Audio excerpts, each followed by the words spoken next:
BJP সরকার ক্ষমতায় এলে তৃণমূল সরকারের প্রকল্পগুলো কি বন্ধ হয়ে যাবে? এই নিয়ে ইতিমধ্যেই অনিশ্চয়তার প্রভাব বিস্তার করছে সাধারণ মানুষের মধ্যে। প্যানিক মোডে চলে এসেছে খোলসা করলেন মোদি। ভাতার লড়াই, মমতার অস্ত্রেই মমতাকে হারানোর কৌশল নিল বিজেপি। 4 চলতি প্রকল্পকে টেক্কা দেওয়ার ঘোষণা, আরও নতুন 11টি। গরিব, নিম্ন মধ্যবিত্ত এবং মধ্যবিত্ত ঘরের মহিলাদের জন্য এবং কাজের খোঁজে থাকা যুবক যুবতীদের জন্য মাসে 3,000 টাকা করে ভাতার ঘোষণা। মিথ্যা প্রচারের মাধ্যমে বিজেপিকে আক্রমণ করা হচ্ছে। পাল্টা শাসক দল তাদের জনমুখী প্রকল্পের সাফল্য তুলে ধরায় রাজনৈতিক লড়াই আরও তীব্র হয়েছে। সরকারি প্রকল্প নিয়ে ভোটের আগেই বিস্ফোরণ। A to Z বিস্তারিত আপডেট জানার জন্য শেষ পর্যন্ত দেখুন আজকের ভিডিওটি।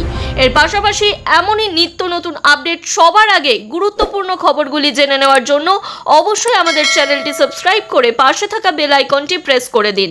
এর ফলে সবার আগে নোটিফিকেশন আপনার কাছেই পৌঁছবে। বিজেপি ক্ষমতায় এলে তৃণমূল সরকারের প্রকল্প বন্ধ হয়ে যাবে, প্যানিক মোডে চলে এসেছে খোলসা করলেন নরেন্দ্র মোদি। পশ্চিমবঙ্গের নির্বাচনকে সামনে রেখে তৃণমূল সরকারকে তীব্র আক্রমণ করলেন প্রধানমন্ত্রী নরেন্দ্র মোদি। তার দাবি, ভয়ে পেয়ে মিথ্যা প্রচার করছে তৃণমূল। অন্যদিকে শাসক দল নিজেদের জনমুখী প্রকল্প তুলে ধরে পাল্টা বার্তা দিচ্ছে। ফলে ভোটের আগে প্রকল্প বনাম প্রতিশ্রুতির লড়াই আরও তীব্র হয়ে উঠেছে। নির্বাচনী প্রচারে কাটোয়ার জনসভায় তৃণমূল কংগ্রেস সরাসরি নিশানা করে প্রধানমন্ত্রী নরেন্দ্র মোদি বলেন, তৃণমূল প্যানিক মোডে চলে এসেছে, একের পর এক মিথ্যা বলছে আমরা ক্ষমতায় এলে সব প্রকল্প বন্ধ হয়ে যাবে। আসলে বিজেপি দুর্নীতির দোকান বন্ধ করবে, লুট বন্ধ করবে। তিনি আরও দাবি করেন, কেন্দ্রীয় একাধিক প্রকল্প রাজ্যে কার্যকর হতে দেওয়া হয়নি। মোদির কথায় পিএম বিশ্বকর্মা প্রকল্পে শিল্পীদের প্রশিক্ষণ ও 15,000 টাকা করে আর্থিক সহায়তা দেওয়া হয়। অসম, বিহারে লক্ষাধিক মানুষ এর সুবিধা নিয়েছেন, কিন্তু তৃণমূল সরকার তা বাংলায় চালু করতে দেয়নি। আয়ুষ্মান ভারত যোজনাতেও বাধা দেওয়া হয়েছে। অন্যদিকে তৃণমূল কংগ্রেস সরকার তাদের শাসনকালে একাধিক জনমুখী প্রকল্পের সাফল্য তুলে ধরেছে। লক্ষ্মীর ভাণ্ডার প্রকল্পের মাধ্যমে রাজ্যের মহিলাদের হাতে প্রতি মাসে নির্দিষ্ট আর্থিক সহায়তা পৌঁছে দেওয়া হচ্ছে।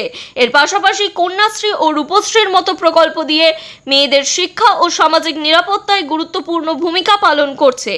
স্বাস্থ্য খাতে স্বাস্থ্য সাথী প্রকল্পের মাধ্যমে পরিবার পিছু স্বাস্থ্য বীমার সুবিধা দেওয়া হচ্ছে, যা রাজ্যের অন্যতম বড় সামাজিক সুরক্ষা কর্মসূচি হিসাবে বিবেচিত। খাদ্য সাথী প্রকল্পের মাধ্যমে কম দামে খাদ্যশস্য সরবরাহ এবং দুয়ারে সরকার উদ্যোগের মাধ্যমে সরকারি পরিষেবা মানুষের দোরগোড়ায় পৌঁছে দেওয়া হচ্ছে। কৃষি ক্ষেত্রে কৃষক বন্ধু প্রকল্পের মাধ্যমে কৃষকদের আর্থিক সহায়তা ও বীমার সুবিধা পর্যন্ত দিচ্ছে এই রাজ্যের সরকার। পাশাপাশি গ্রামীণ রাস্তার সেচ ব্যবস্থা, পরিকাঠামো উন্নয়নের কাজেও জোর দিচ্ছে সরকার। অন্যদিকে বিজেপি দাবি করছে তারা ক্ষমতায় এলে কেন্দ্রীয় প্রকল্পগুলির পূর্ণ বাস্তবায়ন করবে। আয়ুষ্মান ভারত, প্রধানমন্ত্রী কিষাণ সম্মান নিধি, উজ্জ্বলা ও আবাস যোজনার মতো প্রকল্প আরও বিস্তৃতভাবে চালু করার আশ্বাস দেওয়া হয়েছে। পাশাপাশি মহিলাদের জন্য মাসিক ভাতা, বেকারদের জন্য আর্থিক সহায়তা এবং শিল্পায়নের মাধ্যমে কর্মসংস্থান বৃদ্ধির প্রতিশ্রুতিও তুলে ধরা হচ্ছে। ডাবল ইঞ্জিন সরকার এর মাধ্যমে কেন্দ্র ও রাজ্যের সমন্বয়ে দ্রুত উন্নয়ন সম্ভব বলেও দাবি বিজেপির। একই সঙ্গে দুর্নীতি দমন, আইন শৃঙ্খলার জোরদার এবং নাগরিকত্ব সংশোধনী আইন বাস্তবায়নের ক্ষেত্রেও তাদের প্রচারের অংশ। রাজনৈতিক বিশ্লেষকদের মতে এই নির্বাচন শুধু দলীয় লড়াই নয়, দুই ভিন্ন উন্নয়ন মডেলের মুখোমুখি সংঘর্ষ। একদিকে তৃণমূলের সরাসরি আর্থিক সহায়তা এবং সামাজিক সুরক্ষা, অন্যদিকে বিজেপির কেন্দ্রীয় প্রকল্প নির্ভর উন্নয়ন ও শিল্পায়নের প্রতিশ্রুতি। সংকল্পপত্র প্রকাশের জন্য নিউটাউনে আয়োজিত সাংবিধানিক বৈঠকে শাহ শুক্রবার গরিব, নিম্ন মধ্যবিত্ত ও মধ্যবিত্ত ঘরের মহিলাদের জন্য এবং কাজের খোঁজে থাকা যুবক যুবতীদের জন্য মাসে 3,000 টাকা ভাতার ঘোষণা করতেই রাজ্যের বিজেপিতে উচ্ছ্বাস শুরু হয়ে যায়। মমতা বন্দ্যোপাধ্যায়ের তৈরি করা অস্ত্রেই মমতা বন্দ্যোপাধ্যায়কে হারানোর কৌশল নিল বিজেপি। পশ্চিমবঙ্গের নির্বাচনী ইস্তেহার লিখিত ঘোষণা করে নেমে পড়ল ভাতা যুদ্ধে। অমিত শাহ আগেই বলেছিলেন, আগামী পশ্চিমবঙ্গের যে রোডম্যাপ নিয়ে এবারের নির্বাচনের কথা হবে, আমাদের সংকল্পপত্র বা ইস্তেহার হলো তার পরিচায়ক। তার প্রকাশ করা বিজেপির ইস্তেহারটি পশ্চিমবঙ্গের আগামীর জন্য একটি রোডম্যাপ দেওয়া হয়েছে, কিন্তু তার চেয়ে উজ্জ্বলভাবে রয়েছে বিভিন্ন ধরনের ভাতা। মমতা বন্দ্যোপাধ্যায়ের সরকার যত রকম বা যে পরিমাণে ভাতা চালু করেছে তার কয়েক গুণ ভাতা তথা আর্থিক সহায়তার কথা নির্বাচনী ইস্তেহারে ঘোষণা করে দিল বিজেপি সরকার। যে পুস্তিকাটি শুক্রবার আনুষ্ঠানিকভাবে প্রকাশ করলেন তাতে কি কি ঘোষণা থাকতে পারে সেই আভাস মিলেছিল আগে থেকেই। আনুষ্ঠানিক প্রকাশের পর দেখা গেল সব আভাসই মিলে গিয়েছে, কিন্তু আগে আভাস মেলেনি এমন কিছু ঘোষণাও রয়েছে বিজেপির সংকল্পপত্রে, এবং সে সবের অধিকাংশই ভাতা গোত্রীয়। গত 15 বছরে পশ্চিমবঙ্গে নানা ধরনের ভাতা চালু করেছেন মুখ্যমন্ত্রী মমতা বন্দ্যোপাধ্যায়। লক্ষ্মীর ভাণ্ডার প্রকল্পে প্রথম মাসে 500 টাকা করে মহিলাদের অ্যাকাউন্টে পাঠানো শুরু করেছিলেন, তারপর তা বেড়ে হয় 1000 টাকা। এবারের ভোটের আগে তা পৌঁছে গিয়েছে 1500 টাকায়। সম্প্রতি তিনি যুবসাথী প্রকল্পে বেকার যুবক যুবতীদের জন্যও মাসে 1500 টাকা ভাতা চালু করেছেন। ভোটের আগে এই দুই সিদ্ধান্ত মমতার মাস্টার স্ট্রোক বলে অনেকেই দাবি করছেন। বিজেপিও ঝুঁকি না নিয়ে বলতে শুরু করেছিল যে মমতা যা দিচ্ছেন ক্ষমতায় এলে বিজেপি তার দ্বিগুণ দেবে। এবার নির্বাচনী ইস্তেহার প্রকাশ করে খোদ শাহ সেই কথা আনুষ্ঠানিকভাবে ঘোষণাও করে দিলেন। ফলে ইস্তেহার উল্লেখিত শিল্পোন্নয়ন, পরিকাঠামো উন্নয়ন, শিক্ষা ও স্বাস্থ্য পরিষেবার উন্নয়ন ইত্যাদির চেয়ে ভাতা উন্নয়ন নিয়েই বেশি কথা শুরু হয়ে গিয়েছে। সংকল্পপত্র প্রকাশের জন্য নিউ টাউনে আয়োজিত সাংবিধানিক বৈঠকে শাহ শুক্রবার গরিব, নিম্ন মধ্যবিত্ত ও মধ্যবিত্ত ঘরের মহিলাদের জন্য এবং কাজের খোঁজে থাকা যুবক যুবতীদের জন্য মাসে 3000 টাকা করে ভাতার ঘোষণা করতেই রাজ্য বিজেপিতে উচ্ছ্বাস শুরু হয়ে যায়। মমতার তথাকথিত মাস্টার স্ট্রোককে শাহী ঘোষণা করে ম্লান করে দিয়েছেন বিজেপি নেতারা। বিজেপির ইস্তেহার অবশ্য ওই দুই ঘোষণাতেই থেমে যায়নি। প্রধানমন্ত্রী কিষাণ সম্মান নিধি প্রকল্পে এখন বছরে 6000 টাকা করে দিয়ে থাকে কেন্দ্রীয় সরকার। রাজ্যে বিজেপির সরকার তৈরি হলে মুখ্যমন্ত্রী ওই প্রকল্পে আরও 3000 টাকা করে দেবেন বলে শাহ ঘোষণা করেছেন। অর্থাৎ প্রত্যেক প্রাপকের অ্যাকাউন্টে 9000 টাকা বছরে ঢুকবে। রাজ্য সরকারের কৃষক বন্ধু প্রকল্পে কৃষকেরা সর্বনিম্ন 4000 টাকা বছরে পেয়ে থাকেন এবং তা থেকে সর্বোচ্চ 10,000 টাকা পর্যন্ত দেওয়া হয়ে থাকে।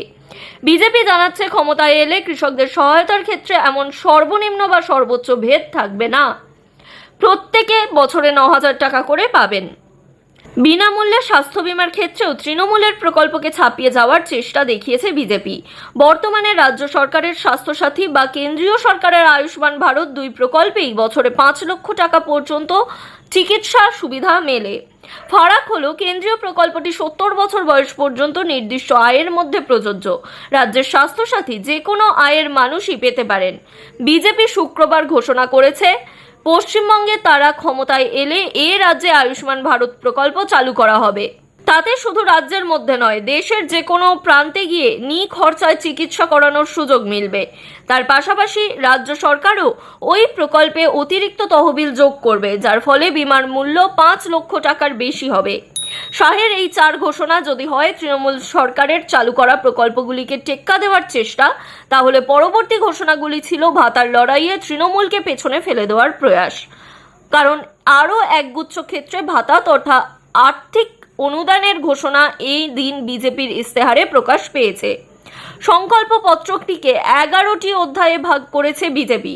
সর্বাধিক গুরুত্ব দেওয়া হয়েছে সুশাসন প্রতিষ্ঠার প্রতিশ্রুতিকে, তাই শুরুতেই সেই সংক্রান্ত প্রতিশ্রুতির অধ্যায় রয়েছে। তাতে যেমন ক্ষমতায় আসার 45 দিনের মধ্যে রাজ্যের সরকারি কর্মচারীদের বকেয়া মহার্ঘ ভাতা বা ডিএ মেটানোর এবং 7ম বেতন কমিশন চালুর প্রতিশ্রুতি রয়েছে, তেমনই রয়েছে রাজ্যে অভিন্ন দেওয়ানি বিধি কার্যকর করার ঘোষণাও।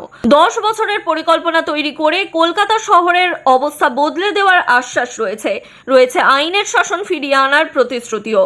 পরের অধ্যায়গুলিতে নারী সুরক্ষা, অর্থনৈতিক উন্নয়ন, যুব সমাজের জন্য কর্মসংস্থানের কথা ইত্যাদি রয়েছে চাষির পাশে দাঁড়ানোর একগুচ্ছ অঙ্গীকার।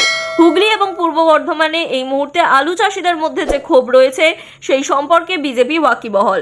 সে কথা মাথায় রেখেই আলু চাষিদের পাশে দাঁড়ানোর কথা এবং আলু সহ অন্যান্য ফসলের ন্যূনতম সহায়ক মূল্য নির্ধারণ করার কথা লেখা হয়েছে। এর পাশাপাশি এটি বৃদ্ধি করার কথাও বলা হয়েছে। শিক্ষা, স্বাস্থ্য এবং সংস্কৃতির ক্ষেত্রে উন্নয়নের বিশদ পরিকল্পনা তুলে ধরেছে বিজেপির ইশতেহার। পরিকল্পনার কথা শোনানো হয়েছে অন্তর্ভুক্তিমূলক উন্নয়ন, পর্যটনের ক্ষেত্রে উন্নয়ন এবং পরিবেশ রক্ষা নিয়েও। এই সংকল্পপত্র তৈরির প্রক্রিয়া বেশ কয়েক মাস আগে থেকেই শুরু করা হয়েছিল। বিশিষ্ট নাগরিকদের বাড়ি বাড়ি গিয়ে পরামর্শ সংগ্রহ করেছিলেন বিজেপি নেতারা। নিজেদের রাজ্য দপ্তরে এবং প্রতিটি জেলায় ড্রপ বক্স বসিয়ে সাধারণ জনতার কাছ থেকেও লিখিত পরামর্শ চাওয়া হয়েছিল। সব ধরনের পরামর্শ দেখে এবং বিবেচনা করে সর্বসমাবেশী সংকল্পপত্র তৈরি করা হয়েছে বলে বিজেপির নেতৃত্বের দাবি। এই বিষয়ে আপনার মতামত অবশ্যই কমেন্ট করে জানান এবং বিজেপির এই ৩,০০০ টাকার প্রকল্পে কিভাবে আবেদন জানাবেন, কি করতে হবে সেই সম্পর্কে বিস্তারিত জানতে চাইলে অবশ্যই আমাদেরকে জানান। পাশাপাশি এই ভিডিও বিপুল পরিমাণে শেয়ার করুন যাতে আপনার আশেপাশে থাকা সকলেই এই ভিডিও সম্পর্কে জানতে পারেন।